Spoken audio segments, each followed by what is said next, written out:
جس پروسیس کے ذریعے یہ آئینی ترمیم آئی ہیں وہ سب نے دیکھا. چلے چھوڑ دے تحریک انصاف کو, کہہ دے جی یہ غلط بیانی کر. مینگل صاحب کی ایگزامپل لے, دو ان کے سینیٹرز, وہ پورا پلے آؤٹ ہوا. Process also matters. اب میں جانتی ہوں کہ آپ اسٹریٹجی کے آدمی اور آپ کو معلوم ہے کہ پروسیس کی کتنی امپورٹنس ہے. میں نے پہلے تو صرف آئین میں گنجائش کیوں رکھی گئی ہے اور کیوں آئینی ترامیم ہوئی ہیں اور کیوں ہوتی رہیں گی اس کی بات کر رہا ہوں. پہلے نہیں, میں تو اپنی بات کر رہا ہوں کہ میں نے کیا کہا ہے. اور 27ویں ترمیم کی میں نے بات نہیں کی, وہ میں نے آپ سے سنی ہے. 27ویں, 28ویں, 29ویں, 30ویں, جب تک ضرورت پڑتی رہے گی آئینی ترامیم آتی رہیں گی. دوسری جو بات ہے وہ یہ ہے کہ اگر اتنا ہی سبسٹینٹیولی یہ برا آئین تھا تو سلمان اکرم راجہ صاحب جو پی ٹی آئی کے جنرل سیکرٹری ہیں, مجھے نہیں پتا بھائی اب فارملی پی ٹی آئی میں ہیں یا نہیں, لیکن اگر یہ فارملی پی ٹی آئی میں ہیں یا ان کی وکالت کر رہے ہیں تو ان کے جنرل سیکرٹری نے حامد میر صاحب کے پروگرام میں بیٹھ کے کہا کہ اب جو مسودہ آیا ہے اس مسودے کو تو آگے بڑھایا جا سکتا ہے. تو مسودہ تو وہی اپروو ہوا ہے جس کے متعلق بیرسٹر گوہر نے بھی کہا کہ یہ مسودہ آگے بڑھایا جا سکتا ہے. سلمان اکرم راجہ صاحب جو میرے بڑے قریبی دوست ہیں, آپ سب کو معلوم ہے, انہوں نے پبلکلی حامد میر صاحب کے پروگرام پہ یہ کہا کہ ہاں یہ والا مسودہ بڑھایا جا سکتا ہے. جب پی ٹی آئی کی ساری پارٹی مان گئی کہ مولانا جو ہیں وہ بہترین آدمی ہیں اور مولانا نے جو مسودہ پیش کیا ہے یہ ایک بہترین مسودہ ہے, تو پھر اس بات پہ تکرار نہیں ہو رہی کہ یہ مسودہ ٹھیک ہے یا نہیں ہے, یا جو پہلے آپ نے سوال اٹھایا تھا. ابھی تیسرے پہ میں آتا ہوں. بات تکرار اس بات پہ ہو رہی ہے کہ خان مانتا ہے یا نہیں. یہ بات نہیں ہوئی کہ مسودہ غلط ہے. یا تو وہ یہ تمام لوگ بیرسٹر گوہر, راجہ صاحب اور دیگر جو رہنما ہیں پی ٹی آئی کے, وہ اپنی باتیں واپس لے لینا, اور وہ ہے کہ ہمیں اعتراض مسودے پہ تھا. انہوں نے تو کہا مسودے پہ تو ہم مان گئے, مگر خان صاحب سے اگر اجازت مل جائے گی تو پھر اس پہ ووٹ ہو جائے گا. اجازت نہیں ملی ووٹ دینے کی. چلیں یہ دوسری بات ہو گئی.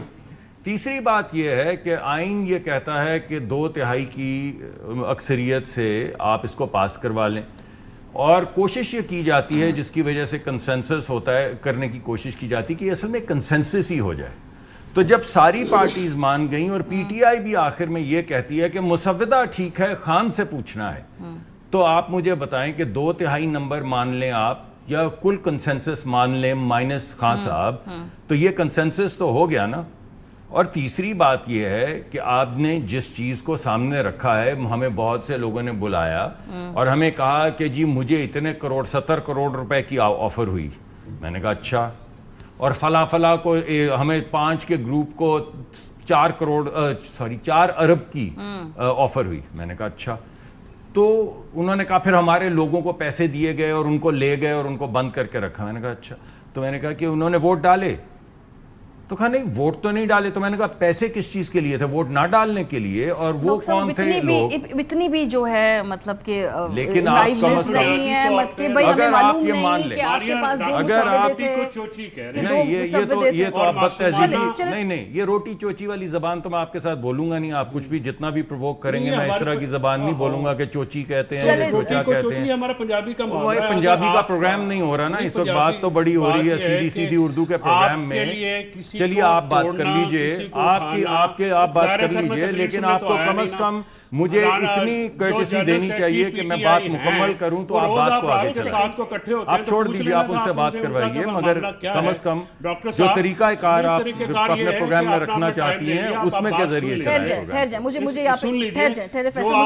جو جنرل سیکرٹری ہوتے ہیں پی ٹی آئی کے, روز آپ لوگ رات کو اکٹھے ہوتے ہیں تو پوچھ لیا کریے ان سے کہ کیا ہے کیا نہیں. فیصل ٹیکنیکلی تو وہ اگریمنٹ ہے نا, یہ آئینی بینچ کی بھی آپ کی تھی تجویز یہ مانی گئی, اس کے علاوہ 5 کے بینچ سے 3 کے پینل پہ لایا گیا چیف جسٹس کے چناؤ کے لیے, یہ بھی تحریک انصاف کی اپنی تجویز تھی, تو آپ کی باتیں مانی گئی. اب آپ نے اپنے پولیٹیکل پوسچرنگ کے لیے ووٹ نہیں دیا, یہ علیحدہ بات ہے, اور وہ انڈرسٹینڈیبل ہے کہ بھئی آپ نہیں ووٹ دینا چاہتے.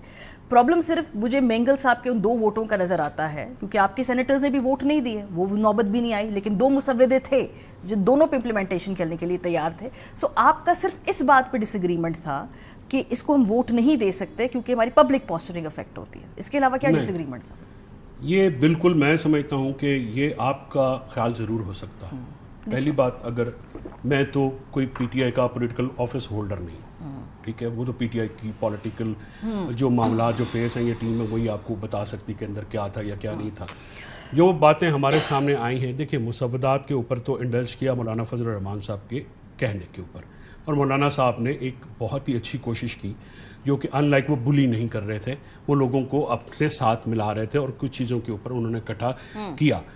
جب آپ یہ عمران خان صاحب کو 3 سے لے کے ابھی تک جن حالات میں رکھا گیا ہے, میں تو سمجھتا ہوں کہ یہ عمران خان صاحب نے صرف انکار کر دیا ہے. انہوں نے بڑی نرم بات کی. جس طریقے ان ہیومن ٹریٹمنٹ ان کے ساتھ یہ ایکسٹینڈ کیا گیا ہے حکومت کی طرف سے, اور کس کے کہنے پہ کیا گیا ہے, انہی کے کہنے پہ کیا گیا ہوگا جن کی کہنے پہ یہ ترمیم آئی ہیں.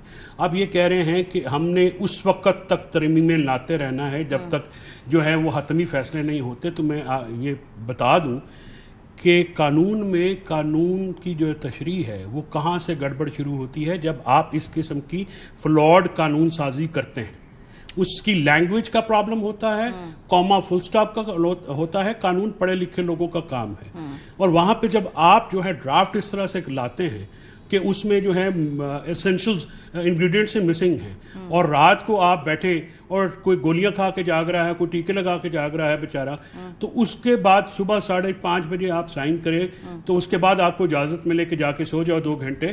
بات یہ ہے کہ آپ وہاں سے جو پارلیمنٹ کا کام ہے سیریس کام ہے, یہاں پہ نان سیریس کام ہو رہا ہے نا, کہ ایک دفعہ 15 ستمبر کو ایفرٹ کرو, بندے جو ہے نہ پورے ہوں تو پھر اس کے بعد اٹھا لو, کسی کو خرید دو, کسی کو مار دو, کسی کو جیسے کر لو. 15 ستمبر کے مسودے اور یہ جو فائنل مسودہ انہوں نے پیش کیا, زمین آسمان کا فرق ہے. بہت ساری ڈریکونین چیزیں اس میں سے پولیٹیشینز نے بات چیت کر کے کنسنسس کر کے نکلوائی ہیں, یہ بھی حقیقت ہے. اور گورنمنٹ نے اپنی بہت ساری شکیں فورگو کی ہیں, یہ بھی حقیقت ہے اس کے اندر. دیکھیں اس کی وجہ یہ ہے کہ گورنمنٹ تو فیل ہوگی 15 ستمبر کو, تو پھر جب دوسرا اپنا پروجیکٹ ڈائریکٹر آئے, ٹھیک ہے, سندھ سے, انہوں نے اس کو لے کے انہوں نے یہ معاملہ کیا کہ انہوں نے فضل الرحمان صاحب کے ساتھ انڈلج کیا.